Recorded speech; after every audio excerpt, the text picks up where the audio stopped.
What is up, everybody? This is Will. Let's talk about the latest VeVe Ecomi AMA that just came out a few days ago. I want to get started with a few updates and product improvements that will immediately benefit us. Let's get started with KYC. So there are two major improvements or updates to KYC. The first one will be the facial recognition. So you have to do facial recognition when you want to cash out.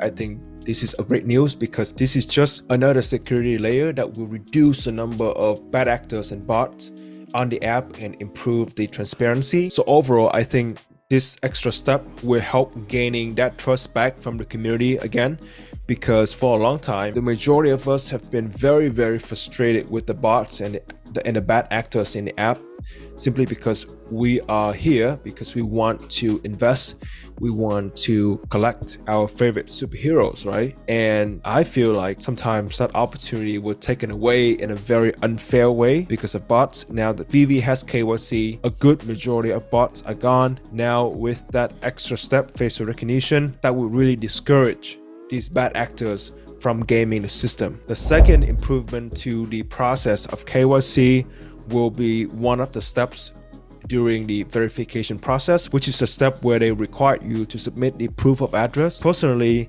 I had to do these steps a few times simply because I had to take a few photos of my utility bills and make sure that I get all the corners, and nervously waited for a few minutes as the system processed my document.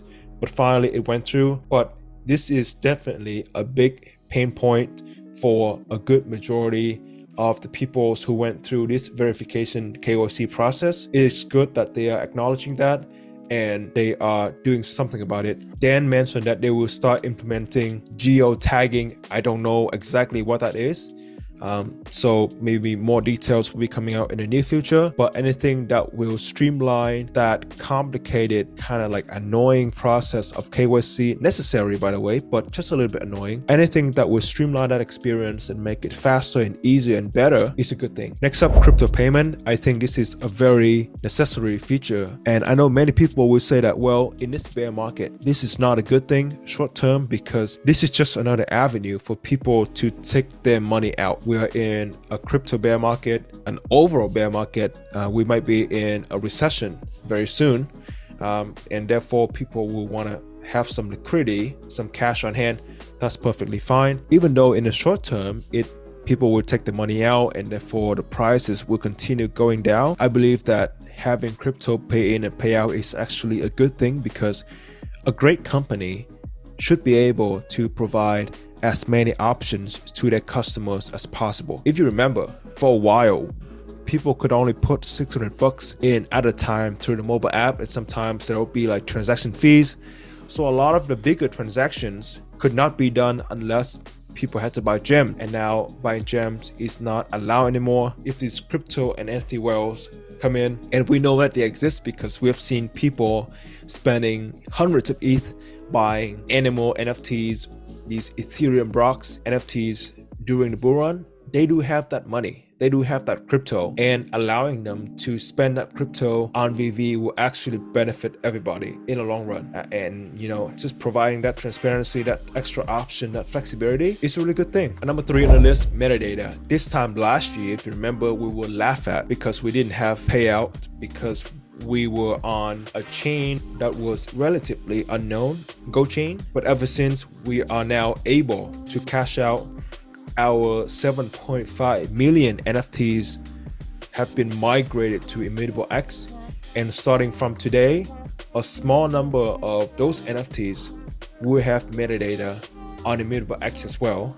So these metadata will include collectible image, name, description, rarity, edition number, total edition, edition type, licensor, brand, series, and drop date. This is a fantastic update, and even though it is a little bit late, and even though we still have over 7 million NFTs that have yet to have the metadata on Immutable X, we are moving in the right direction. And having this step really help make our digital collectibles or NFTs even more legit. I know they are real, they are legit NFTs, but for many people, they want to see that metadata.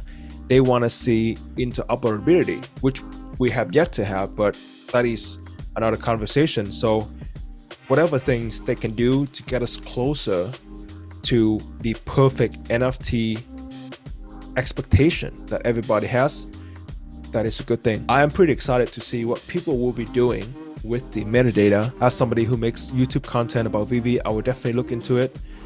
So if you have any idea of how people will be using metadata to do things with VeVe, drop a comment down below. Just share your knowledge, experience with everybody. Regarding the other updates, and I feel like many of them screams 2023 and not now or not soon. For example, I know many of us have been expecting the Master Collective Program, or at least an early version of it, Master Collective Program MCP 1.0, to be available already, but we have yet to see anything. And it seems like they still have a lot to work on. It seems like they are late again. And I feel like that's going to be the same to the Ecomi Utility Program. I know that the team promised that there's going to be an article coming out soon. I have yet to see that new article, that new update. And my expectation for these two very critical and important features is very low. I don't expect to see a complete version of either of these MCP or OUP until at least next summer. For MCP, it sounds like there's going to be a lot of testing and improvements are still needed for this feature to go out to the public. And for the Ecomi Utility Program, I actually think it's more than just building the features. I think it has something to do with the fact that we are in a very, very deep and terrible crypto and economic depression. And therefore, if they were to do something with Ecomi, it's not going to have that kind of positive and tremendous impact that they were hoping for if they were to roll out these utilities back in 2021. So I think the team is being patient. I actually really hope that they would communicate more on Ecomi, because I think there's a lot of values and utilities to the tokens if they were to execute everything right.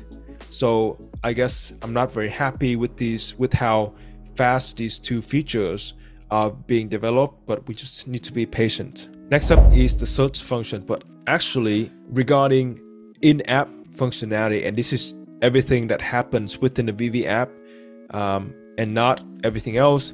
I actually think the social feed is actually the area that needs improvement more than the search function, simply because VeVe would want to have that interactions, that engagement from everybody again, right? And if you were to interact on Twitter or Facebook, you are distracted by other news, by other topics, by other hashtags, by your family member, by your friends.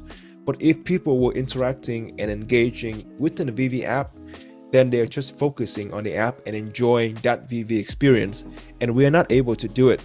We're not able to tag people effectively. We're not able to communicate conveniently on the VeVe app simply because the social feature is kind of wacky. So I hope that they will do something with the social feed just to bring people together within the app, just to get that communication, to get that engagement going again, and overall to get the passion flowing within the VeVe app, because right now there's not a whole lot you can do on a social feed. Next up is the burning mechanism that is coming out next year. I have something to say about this. I don't know why. Many of us are frustrated because VeVe have unsold inventory. If you walk into your local Walmart, or if we talk about the collecting community, if you were to walk into your local comic books stores or toy stores, you see inventory. And would you complain to them that, hey, you are not sold out? No, you would not, right? That's gonna be the same thing with VeVe.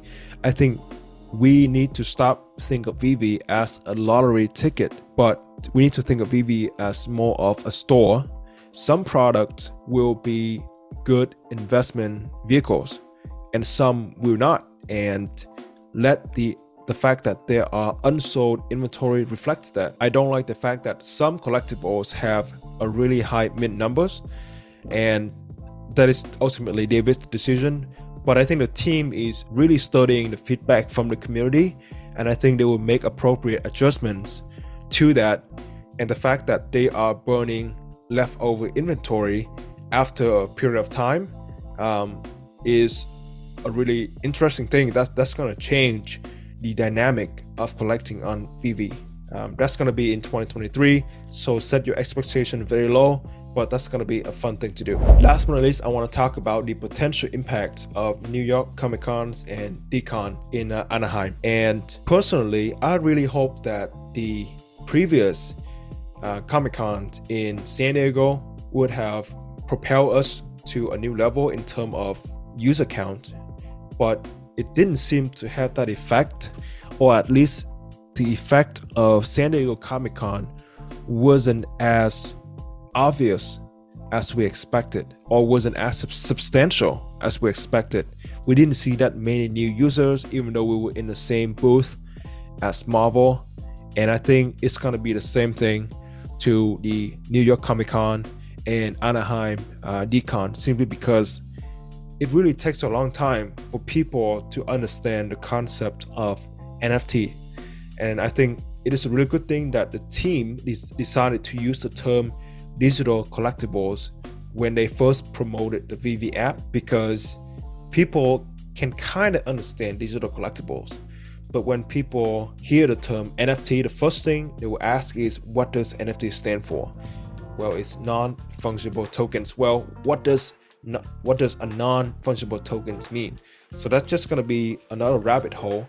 But I think gradually over time, as crypto and the blockchain technology and NFTs become more widely adopted, then people will start realizing and understanding the importance of having these digital collectibles that we are very, very lucky and privileged to have early access from VeVe. That is definitely not going to happen in 2022, simply because people need time to understand a very new and innovative technology.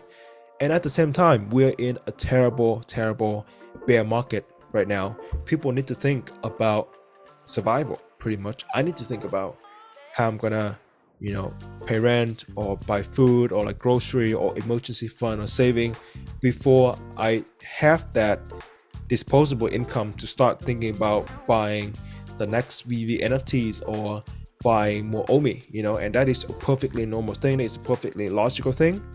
People just don't have the money right now.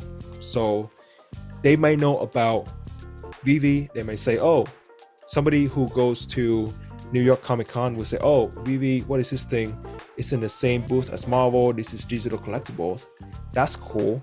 But going from, oh, that's VeVe, that's cool, going from that to I'm gonna spend money on VeVe, that is gonna be a long road. We're not gonna see it anytime soon, in my opinion, but we will see it eventually, maybe in the next 2 to 5 years. But we have to get past this economic downturn first before people have money to spend again. So that's it, you guys. I hope that you have enjoyed this recap of the latest AMA. Let me know what you think in the comment section below, and most of all, give this video a like and also subscribe now so that you don't miss out on actionable and valuable insights brought to you by VeVe's experts and biggest whales that will help you to make better decisions. Thank you so much. I hope to see you again next time. Peace.